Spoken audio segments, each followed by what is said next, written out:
Just checking. Okay, thank you so much. So this is basically work that I'm doing with my colleagues here in Mexico, Alejandro Mercado Celis and Yolanda Macias, and that deals with governance in Mexico City. So as you all know, governance has become one of the leading concepts in night studies.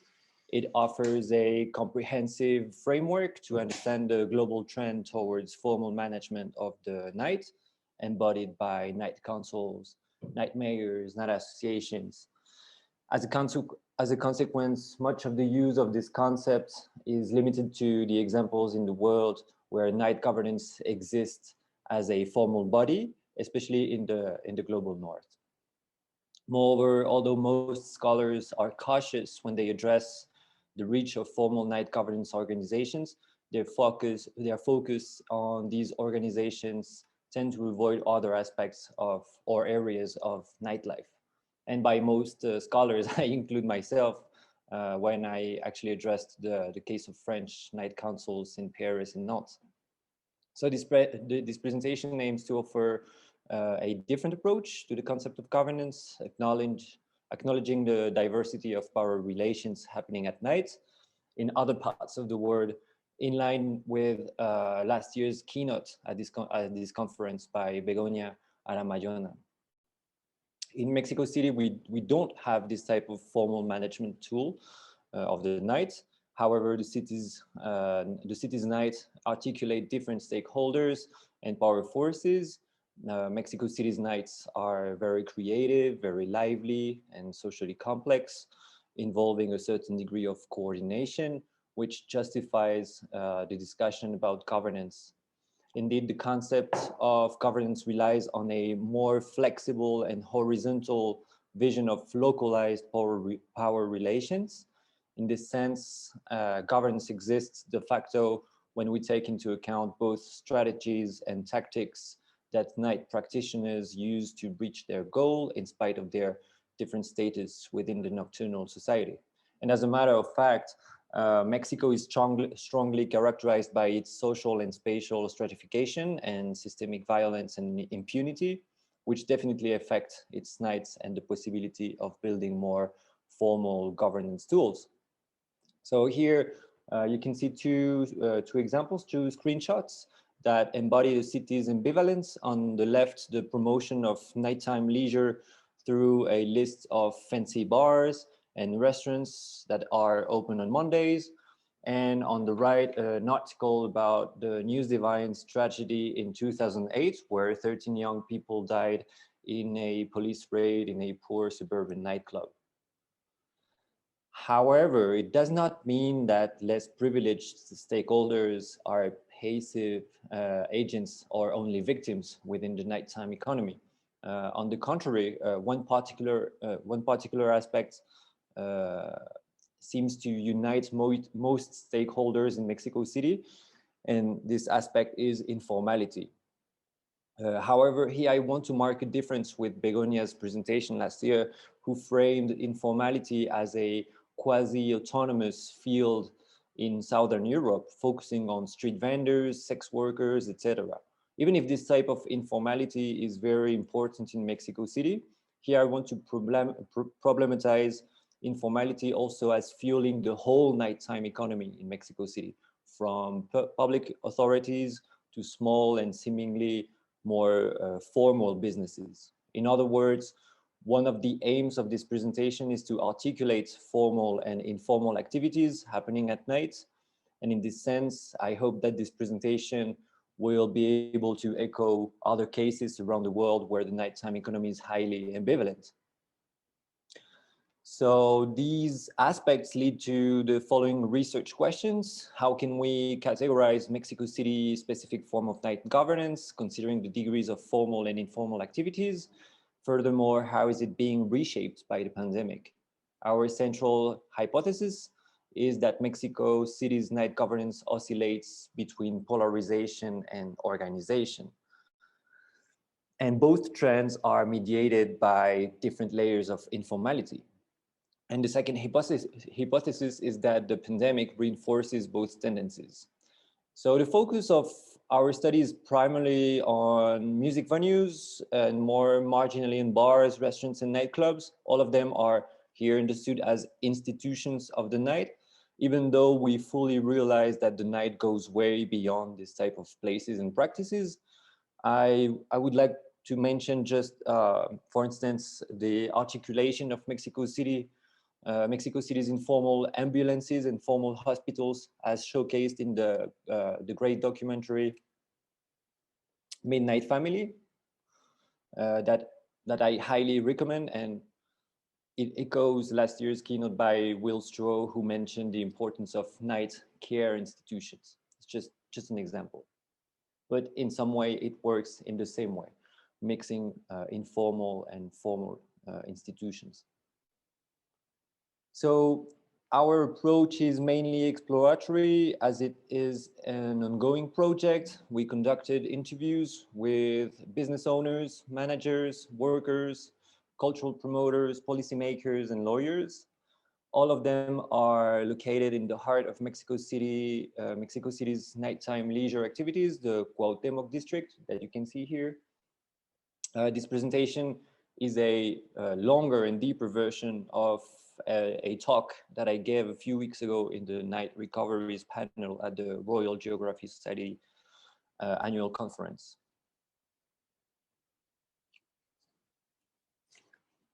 So you can see that it's just a small portion of the whole city, and it's not the whole Cuauhtemoc district that is, let's say, a nighttime district, just a part of it. So in our perspective, polarization refers to antagonist interests, experiences, and representations among stakeholders that still have to work with each other. This trend is primarily manifest in the city's geography of the night. Despite the huge size of the city that you saw, there are only a few so-called night districts concentrating most of the visible and formal activity. Zona Rosa, Roma, Condesa, etc. All of them are in the Cuauhtemoc district or nearby. And for instance, Roma or Condesa or Juarez are old cosmopolitan and bohemian districts that have long been representative of a Western European urban lifestyle, although they have been partly or highly damaged by different earthquakes.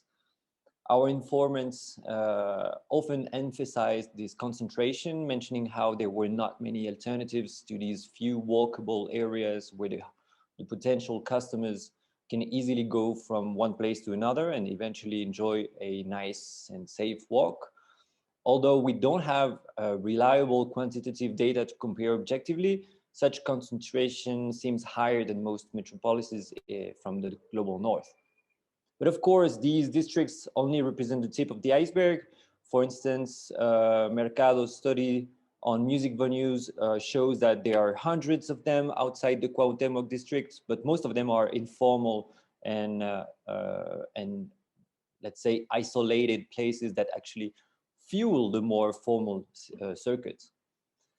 One informant that organizes clandestine gay parties described the rest of the city as a paradise for any rave party promoter, as the industrial past of the city left many vacant warehouses. But there are many challenges to using these places in terms of security, transportation, and also because homosexuality is still highly stigmatized in Mexico. So the organic interdependence of the formal and informal circuits it exists, but it's quite fragile. In all cases, the concentration of formal activities creates a significant gap between businesses located in isolated areas where the activity is more hidden, more informal, more diffuse, with no tourists and potential security issues. One example is the manager of a fancy restaurant from Polanco, who decided to put a small business in his home district in Nesa, a poor neighborhood outside the Cuauhtemoc. But he was robbed after a few months and actually had to shut the business down. So the second polarization element comes from the government. Despite the existence of urban development planning in the city, nightlife hasn't been explicitly part of any political agenda or urban planification, not even for the historical center of the city, which is quite touristic. There's no regulation or specific treatment of night workers, which are mostly precarious, as you can imagine. And actually, I can only recommend this documentary that exemplifies this precarity. It's called La Mami, and it showcases ficheras. Ficheras are women who get paid to drink and dance with clients in dancing bars, salones de baile. Here, the famous, in this case, it's the famous club called Barba Azul that closed just before the pandemic. More generally, the governments and a great deal of the political elite's view on the night is very conservative, amplified by the media, especially the Nota Roja, that you can see here a few examples on the screen, and that has been mapped in a book by Gabriel Pulido, where the night is always associated with vice, violence, and to some extent to political opposition.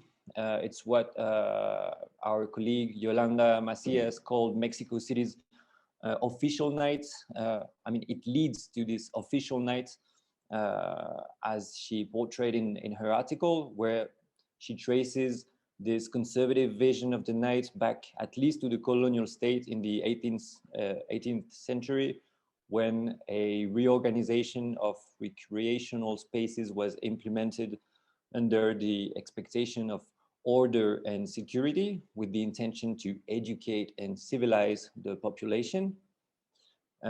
Another example in the 50s and 60s is when the city underwent a process of modernization and moralization in the context of economic boom, where we saw draconian crackdowns on poor rural migrants to the capital, including night leisure activities that didn't fall into the scope of morally accepted activities. So in both cases, the colonial period and the 50s and 60s, the process of night regulation by the authority is intimately related to notions of class, gender, and race, and to the promotion of a heteronormative and family-friendly model of night leisure. Another way to illustrate this official vision of the night is the case of live music.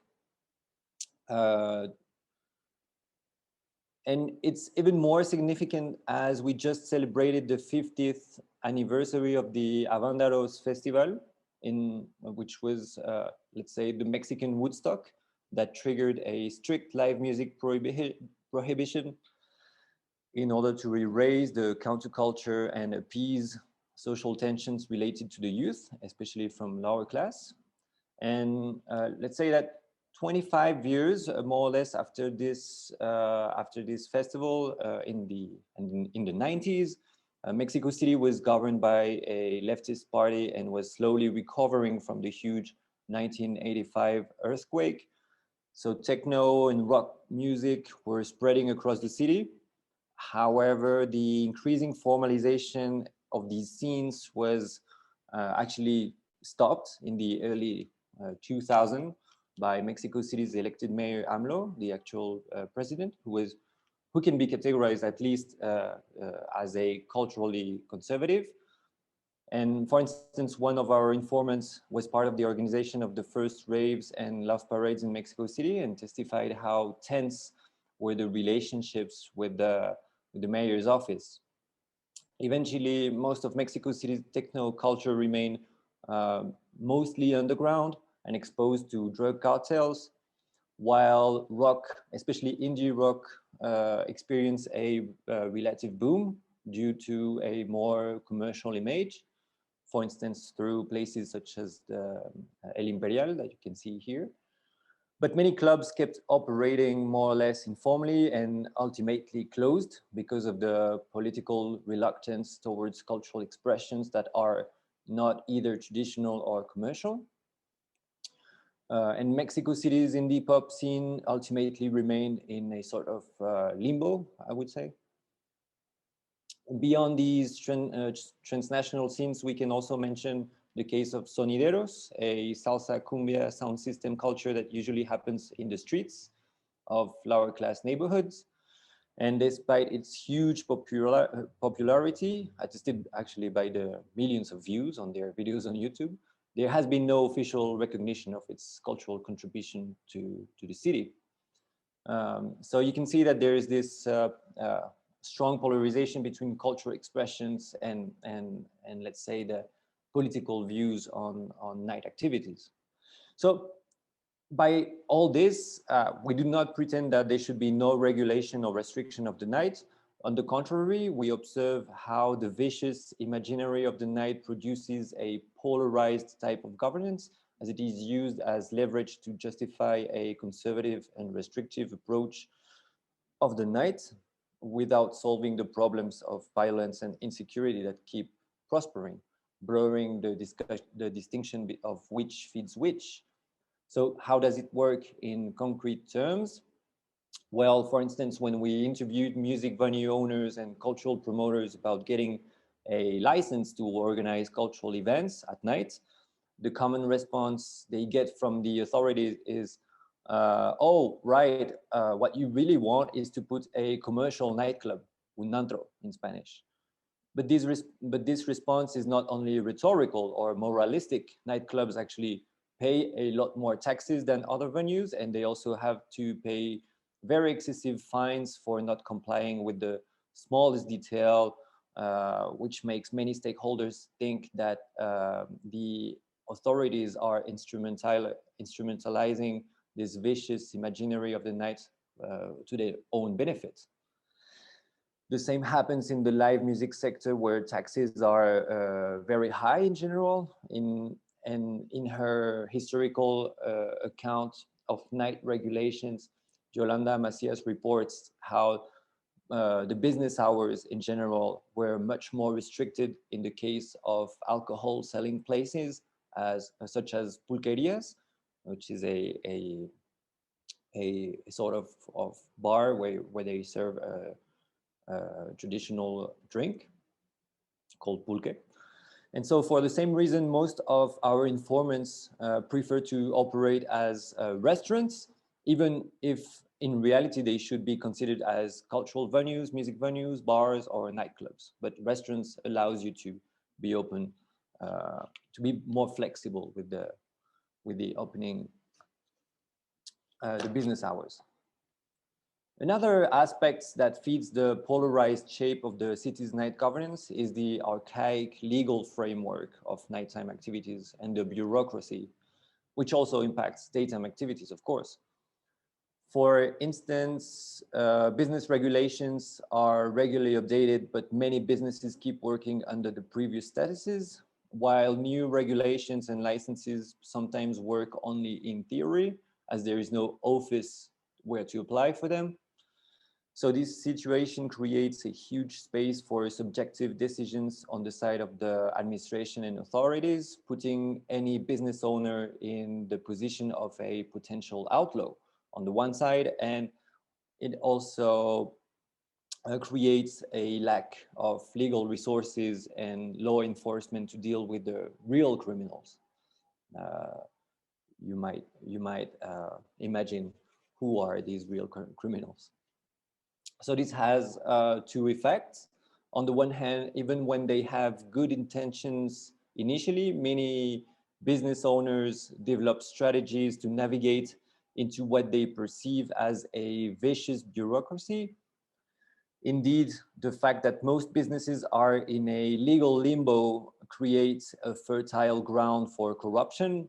We usually call coyotes, the lawyers specializing in these paralegal activities, and we call mordidas, small bites, the money that they pay to authorities to get what they want. So depending on the area, for the type of business activities, the issue of corruption can be more or less significant. For instance, one cocktail bar located in the fancy neighborhood of Polanco reported, the owner reported paying different law firms to deal with legal issues, one of them specializing in these paralegal activities, in solving problems with the local authorities through informal ways. They call them abogados colmilludos, sorry. And of course, smaller businesses cannot afford such a legal backup with which fosters inequality, especially for venues gathering marginalized populations and expressions.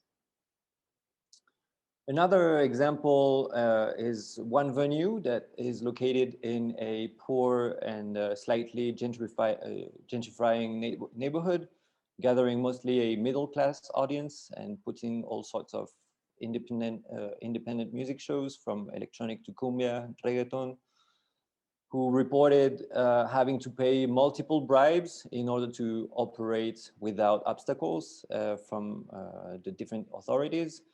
But because it was located in this contentious neighborhood in, let's say, the initial phase of gentrification, and it didn't have, the venue didn't have the right license to operate, the bribe they had to pay was actually 40 times higher than what other venues reported paying to the local police to get this protection, you know?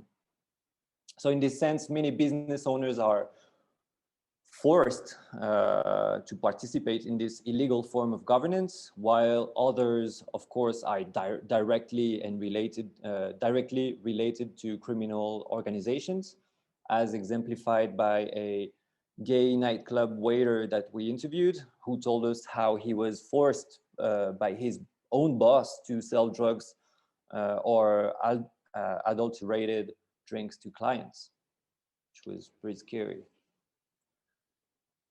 So on the other hand, night businesses are easy targets for the criminal organizations selling drugs inside nightclubs, for instance, or just extorting whatever they can, especially the leading cartel in the city, the La Unión Tepito. Extortion is quite common, unfortunately, and the fact that many businesses operate informally to some extent prevents them from pressing charges or even denouncing the problem. It's like a vicious circle.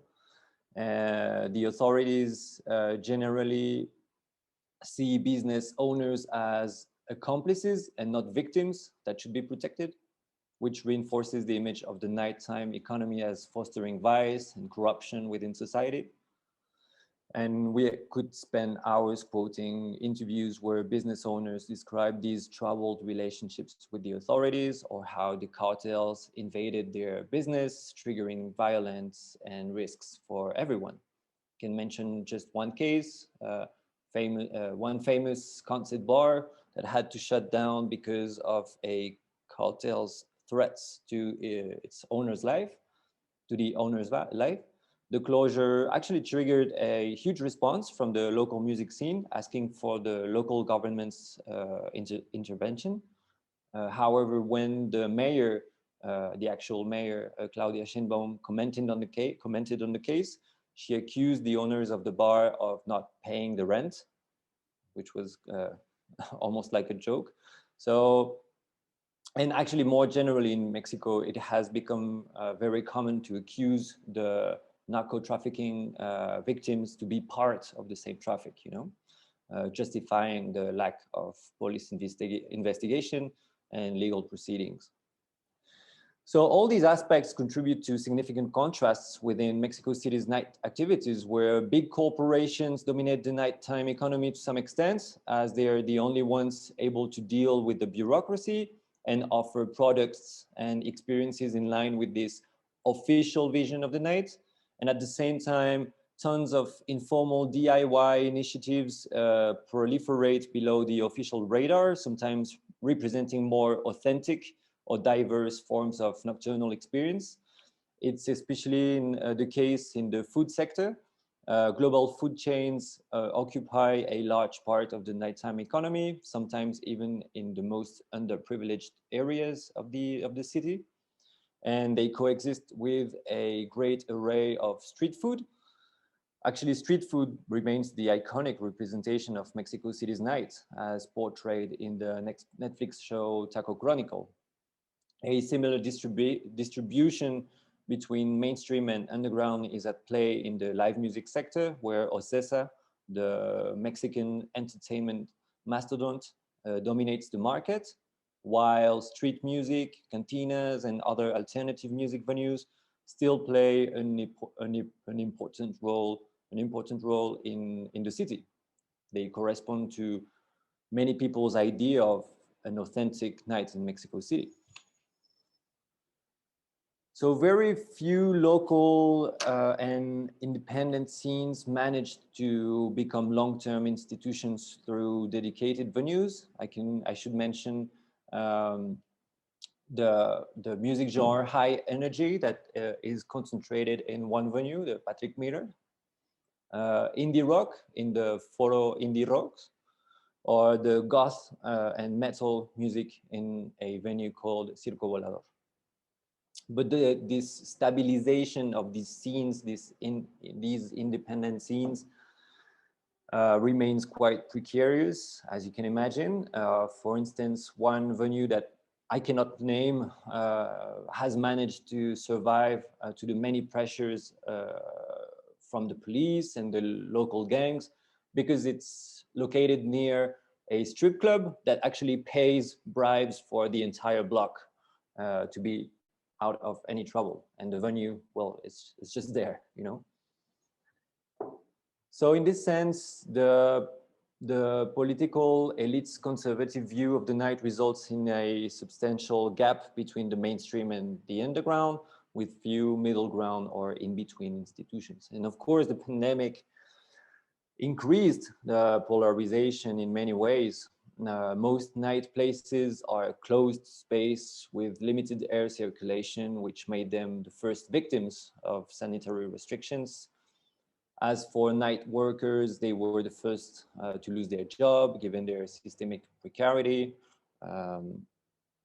And those who remained so their working conditions become harder, as with the health protections such as masks, increasing the gap with clients, where between the government and business owners. Well, we know that the curfew directly aimed at limiting nocturnal activities that were considered non-essential. And despite the health emergency that, of course, we all understand, many stakeholders saw it as a new sort of stigmatization of their activity, mainly because they received almost no financial help to compensate for their loss related to the curfew. So basically, the pandemic emphasized not only the lack of governmental interest in the nighttime economy, but also the lack of recognition of any kind of economy, even not for profit and cultural activities happening at night. So it had two effects. On the one hand, of course, many small projects broke or had to shut down. For instance, DIY music venues such as Gato Calavera, that occupied a unique role in the local punk, ska, and metal scene. Only a few places received financial support, but even the idea of institutional support can be problematic for venues that build their whole identity on their opposition to the political system, such as the Foro Alicia.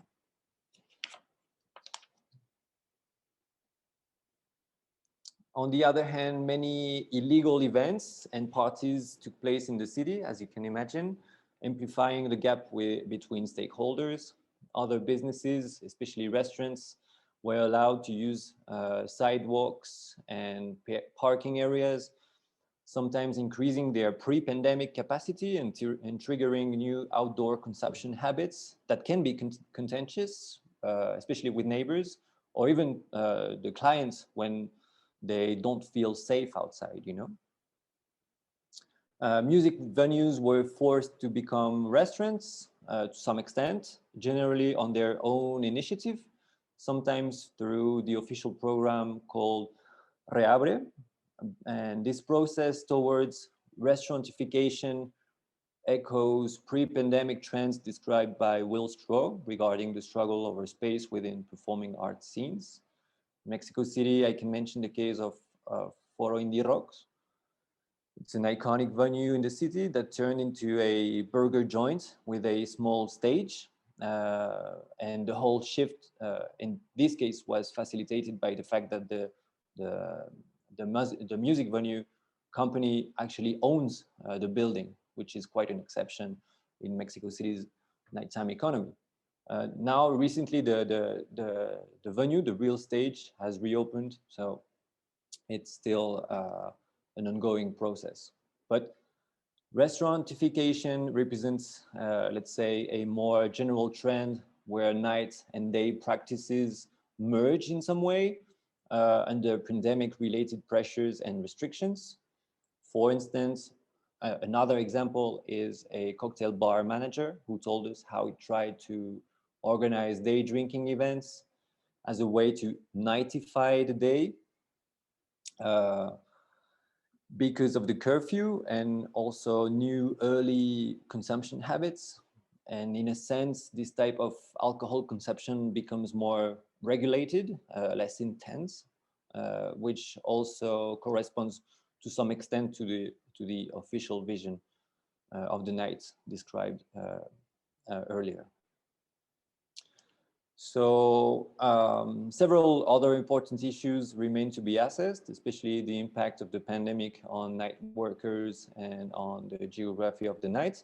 For instance, we don't know where the businesses that shut down the most are located, if it created even more concentration or fragmentation. Some owners reported that there is less people walking in the streets at night, which favors businesses with a good reputation or online presence, but also creates more dependence towards digital platforms and the attention economy. Regarding the cartel's pressure on night businesses, well, it necessarily decreased to some extent during the lockdown, but we don't know how they adapted beyond the shift to drug delivery. According to recent reports, the violence seems higher than before the pandemic, with many cases of extortion as gangs and cartels try to compensate for their losses. So by organization, we mean the trend towards collective mobilization, especially between similar stakeholders, sometimes with a more rationalized approach.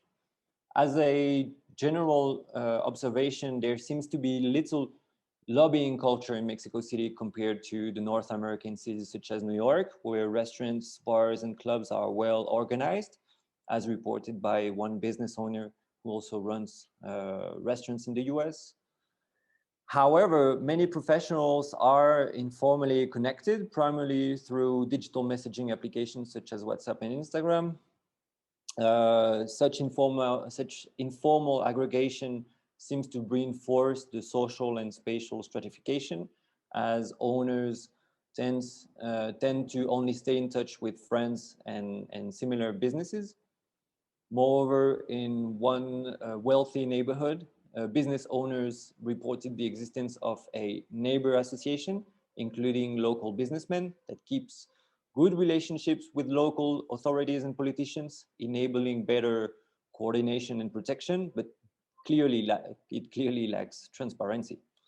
And beyond their actions to keep the neighborhood safe, this association also advised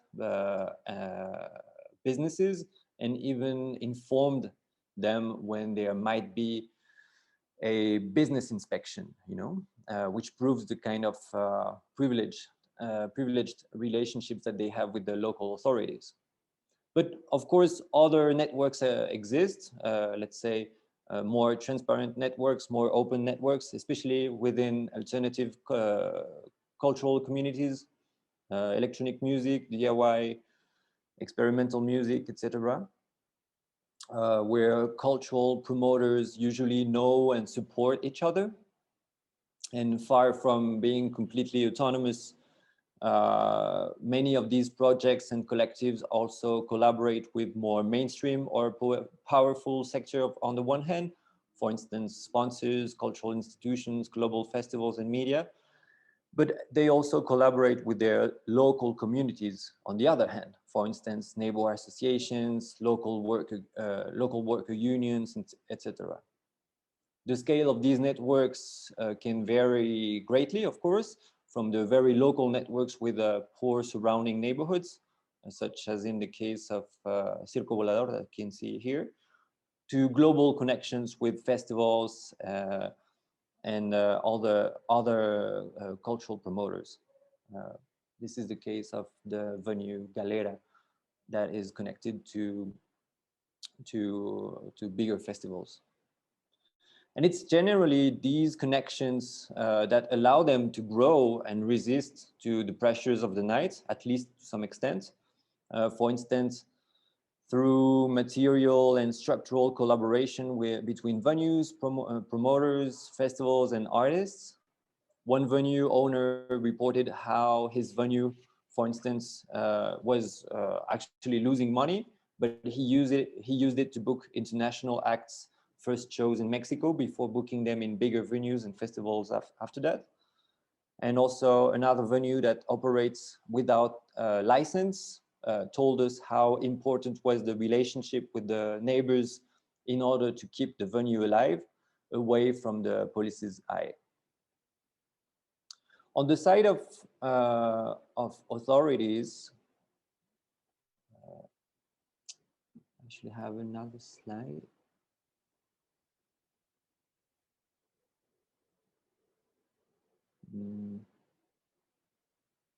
Okay, so for some reason my PowerPoint is frozen. You still hear me, right? You still there? Yes, we are listening. Okay, I'm almost done. Okay, so I'm sorry, I don't know why my PowerPoint is frozen, but I'm gonna finish like this. So on the side of the authorities, despite the absence of a clear agenda dedicated to the night that I already mentioned, many efforts have been made in the last 10 years to organize business activities and limit corruption, significantly impacting the nighttime economy. We can mention the creation of Invera in 2010, aiming at checking all business activities. Several interviewees commented that corruption has decreased since, but not disappeared. They also mentioned the lack of flexibility and the inconsistent closing decisions that can lead to bankruptcy, calling for a better dialogue with authorities, as already mentioned. Okay, I think I solved this. So I'm gonna try again with the PowerPoint.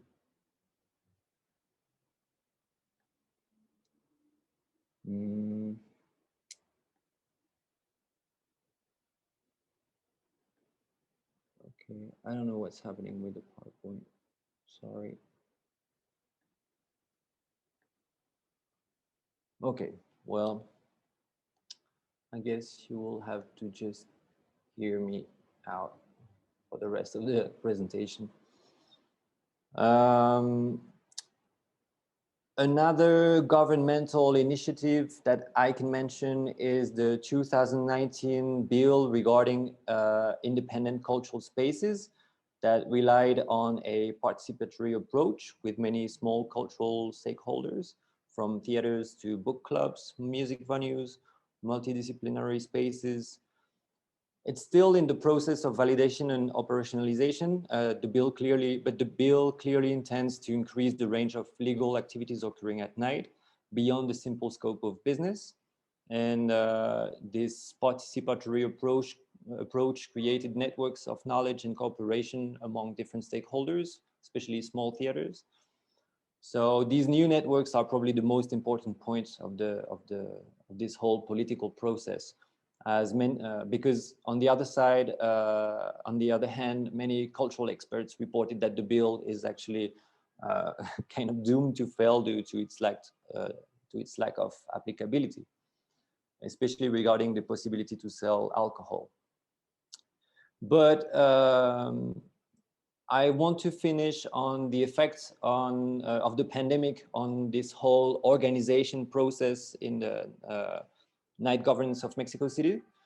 Firstly, the authorities, on the authorities' side, the pandemic was the occasion to upload and rationalize most of Invera controls procedures through digitalization.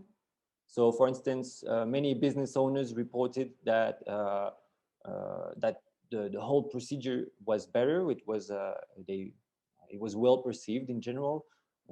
Of course, also because business owners were eager to comply with the new restrictions, with the new rules, and reopen their business, despite the lack of dialogue with the authorities regarding the impact of the pandemic. However, the press recently reported how cases of corruption greatly increased for the same reason. Many business owners were so eager to reopen that they tried to overstep the new restrictions. There was actually so many corruption cases that the authorities literally decided to suspend business verifications for a while. And we also witnessed the creation of a professional association gathering a large group of bars and nightclubs at the beginning of the pandemic. The association's first aim was to discuss health protocols and the reopening planning with the government, considering that there was no significant voice to defend their interests with the government. So the association's discourse emphasized the legality, respectability, transparency, and professionalism of its members to trigger a real dialogue with the authorities and move away from the image of the corrupted businessman that I described. And in this sense, it contrasts greatly with previous associations, business associations characterized by their opacity and who were more related to the strip club sector. So it does not mean that all the associations members of these associations specifically are free from the problems I already mentioned, especially cartels selling drugs in their venue. However, the association's official discourse offers new governance opportunities. These nightclubs and bars self-describe as experts in risk management, given the consumption behaviors that they face daily. Even though the dialogue with the government hasn't shown results yet, we predict that this association will prevail as an important stakeholder of the night. And finally, we could hope that the lockdown was the occasion to publicly tackle the problem of drug dealers and gangs in nightclubs, but it didn't happen. One of our informants hoped that there could be more dialogue, even with gangs and cartels selling drugs at his electronic events, because what he thought is that the lockdown made them realize that they actually need night activities for their illicit business, while their position in the past showed absolutely no interest in the sustainability of the nighttime economy. They rely on it. But I mean, it's too soon to draw any conclusion on that matter. So, to conclude this whole presentation, Mexico City's governance is marked by a bigger sense of polarization. Let's see if I manage to show you my PowerPoint as a conclusion. It might help you to follow the whole wrapping up part.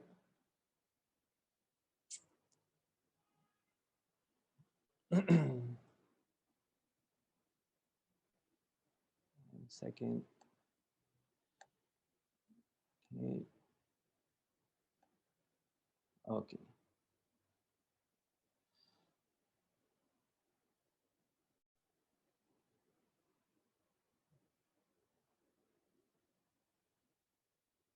So that's the Facebook page of the bar association I was mentioning, that the one that started just at the beginning of the pandemic. So I was saying that Mexico City's governance is marked by a bigger sense of polarization than organization, as you might have guessed, a situation that the pandemic amplified to some extent. Despite new opportunities, there seems to be a lack of conditions to organize Mexico City's night governance, especially between authorities and the rest of the stakeholders, and because of the ongoing presence of criminal organizations. Most night stakeholders in Mexico City, both public and private, participate in this system of power of the night that we can call polarized governance, where stakeholders collaborate almost despite each other. But they do collaborate, even consumers, clients, and audiences. The polarization has different degrees, of course, depending on the area in the city and the type of businesses, but that's the, let's say, the main situation.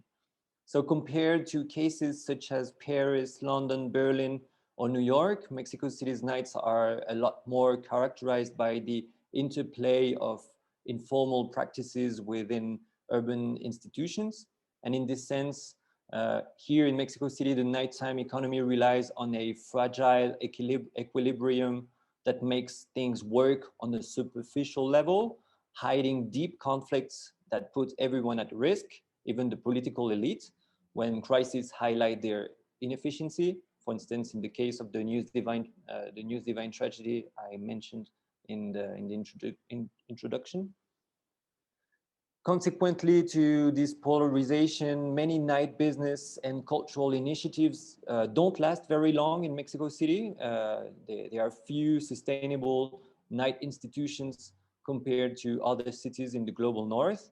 The amount of wasted energy is immense, of course, and it creates a never-ending process of reconfiguration with new places and opportunities. We assume that this situation is rather the rule than the exception outside the global north. In order to paint a more nuanced picture, we also want to insist that despite the many challenges, this situation maintains the image of the night as a territory that has to be conquered, which paradoxically participates in its attraction, especially for business and culture.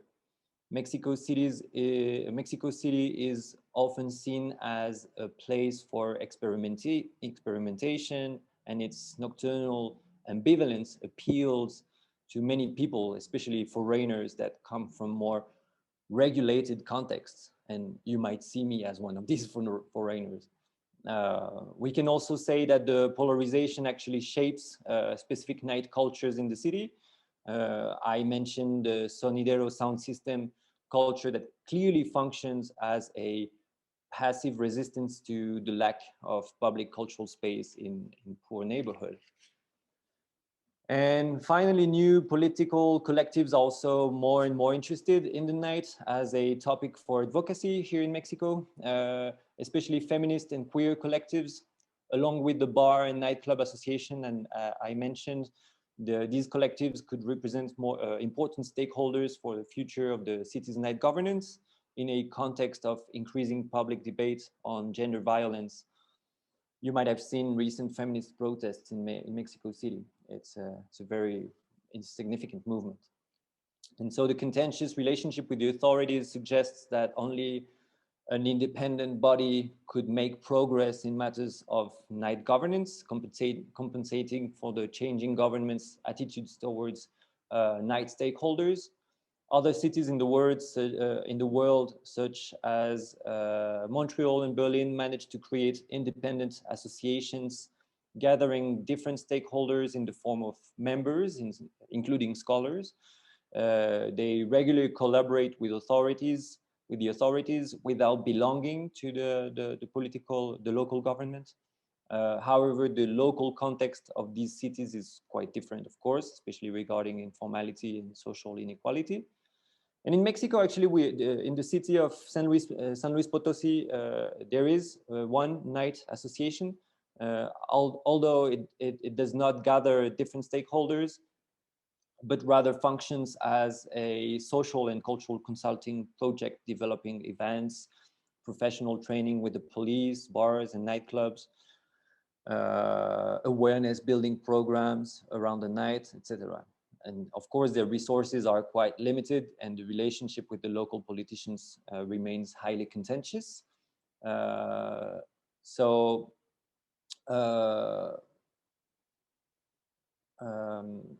in Mexico City, there is more organization. I mean, I said that it was marked by a bigger sense of polarization, but there's still a sense of organization that that we don't see that much in San Luis Potosí. So even if the big picture might look quite chaotic in Mexico City, we should always take into account these initiatives towards organization, even informal organization, when we deal with governance. And finally, the role of scholars like us is also at stake. What is our role in such a polarized type of situation? As we demonstrated in this presentation, participating in Mexico City's night governance entails many risks between violence, corruption, and political instrumentalization. Well, our opinion is that we should keep documenting the night no matter what as scholars, keeping an eye on any change in the local governance systems and trying to provide analytical tools for those who want to get involved in this governance. And our work can legitimize the night as a topic for advocacy, and that's okay, but we should always be careful and avoid simplistic views, should they be polarizing or organizing. Thank you very much. That's it for today, and I hope to get questions. I guess you'll have, I mean, it's such a complicated situation here that you might, yeah, sorry, that was a long presentation.